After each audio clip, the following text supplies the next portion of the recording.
Now let us do question number 6. In figure, PQ and RS are two mirrors placed parallel to each other. Now here we are going to do some related to mirror. So little bit you have to remember and recall the science phenomena related to mirror. So here it is given PQ and RS are two mirrors which will be plane mirrors, right? Placed parallel to each other. So in the figure you can see PQ and RS are parallel to each other. An incident ray AB.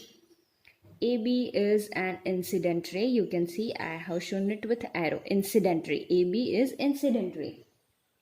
Strikes on the mirror PQ at B. At this point AB strikes. The reflected ray moves along the path BC. So this is AB, incident ray. Reflected ray is this BC.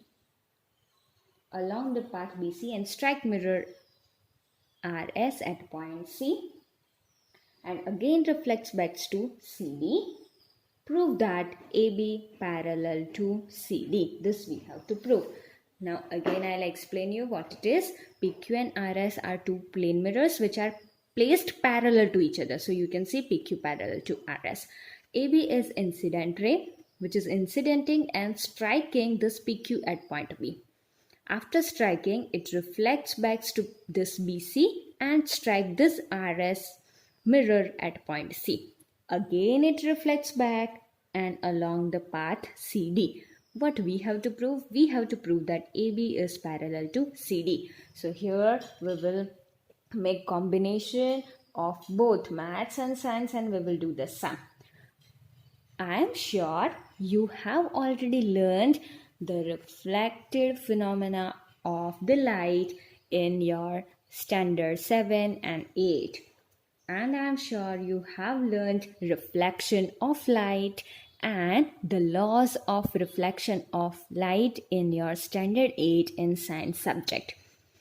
Again, I am reminding you what are the laws. We have learned that when there is a reflection of light, so according to the law of reflection, angle of incident will be equal to angle of reflection. So here this AB is incident ray, that means it makes angle of incidence which is represented as I, and this BC ray, that is reflected ray, so it makes angle of reflection which is R. So according to the law, I will be equal to R, that is angle of incidence will be equal to angle of reflection. This is the one law. So this you need to remember because we are going to make use of that here also. Okay, now perpendiculars which are drawn to the parallel lines will be parallel. This statement you need to remember, perpendiculars. Now here we have drawn two perpendiculars, BL and MC. These are the perpendiculars which we have drawn to parallel lines. So this will be parallel to each other. That means BL will be parallel to CM also. Okay, these are the parallels because they are perpendiculars which we have drawn. So BL will be parallel to CM. Now let us see what to find. First of all, we will write what is given. What did we draw first? We have drawn perpendiculars. So we have drawn BL perpendicular to PQ and CM perpendicular to RS. Already it is given that PQ is parallel to RS. It is given. And just now I told perpendiculars drawn to parallel lines will be parallel. Therefore, BL will be parallel to CM. Why is it so? Because BL, that is perpendicular to PQ, and CM is perpendicular to RS. So this much is given and we have drawn. Now consider BC as a transversal, and find the pairs of angles. If we consider BC is transversal and PQ and RS parallel to each other, I have given you a hint by drawing a black line. Can you tell me which are that angles? They are interior alternate angles. Which are they? Angle LCB and angle BCM. This is one angle and this is another angle.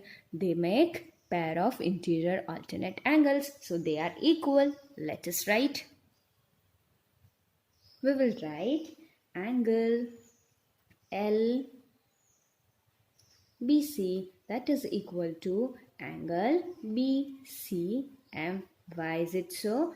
Because they are interior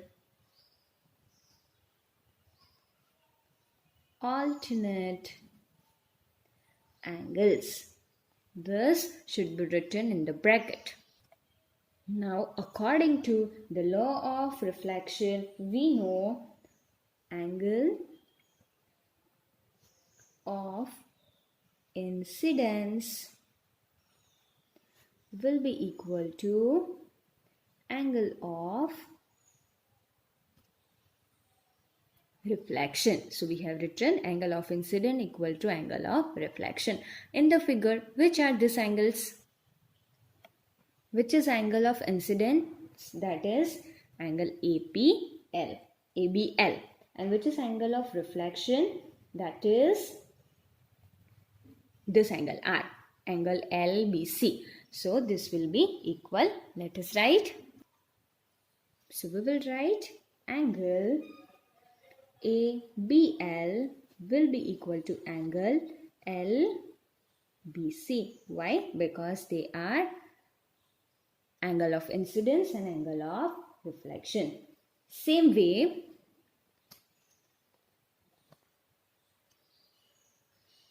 when this BC ray is incidenting here, so it makes angle of incident and again it makes angle of reflection.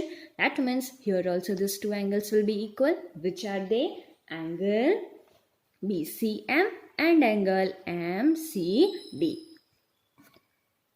So we will write angle BCM will be equal to angle MCD because they are also angle of incidence and angle of reflection. Now, as you can see, these two values and the one which we wrote before. Consider this angle LBC is equal to BCM and this two.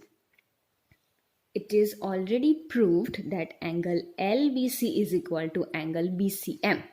That means this angle LBC and angle BCM are equal. What does this mean? If these two are equal, then angle ABL will be equal to angle MCD. Let us write. So we will write, therefore, angle ABL will be equal to angle MCD. Now,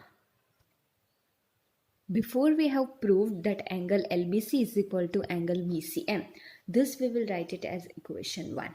Okay, this will be equation 1 and which we proved later on, that is angle ABL equal to angle MCD. This we will write it equation 2. Now look at equation 1 and 2. They are angle LBC is equal to BCM and angle ABL will be equal to MCD. So we will add equation 1 and 2. Whenever we have to add two equations, the things which are on left hand side of the equation will be added on the left hand side. So equation 1, what is there on the left hand side? It is angle LBC. In the second equation, what it is? Angle ABL is equal to angle BCM plus, here what it is? MCD. So plus angle MCD. So this will be addition of 2. Now look into the figure. If we add angle LBC and angle ABL, which are that angles? This is angle LBC and this is angle ABL. If we add this two, which angle it makes? It makes this angle, right? Angle ABC. Same way, if we add angle BCM, that is this angle BCM, and angle MCD, that is this angle. If we add this two angle, we will get this angle. So by adding ABL and LCB, we got angle ABC. And by adding BCM and MCD, we got angle BCD. Let us write. By adding angle LBC and angle ABL, we got angle ABC. And by adding BCM and MCD, we got angle BCD. If you see carefully the figure, angle ABC and angle BCD are which type of angles? They are interior alternate angles. Angle ABC and angle BCD, they form mixed Z pair. So they are interior alternate angles, and we know interior alternate angles are equal. Therefore, we will write angles of a pair of interior alternate angles are equal, which we got angle ABC and angle BCD. Now from the theorem we know that if interior alternate angles are equal, then the lines are equal. So which are the lines here? AB and CD. For we will write AB parallel to CD, because we know if the alternate interior angles are equal, then the lines are parallel. So we got AB parallel to CD, because these are formed in between from these two lines. So here we have proved AB parallel to CD. So here we completed question number 6 also.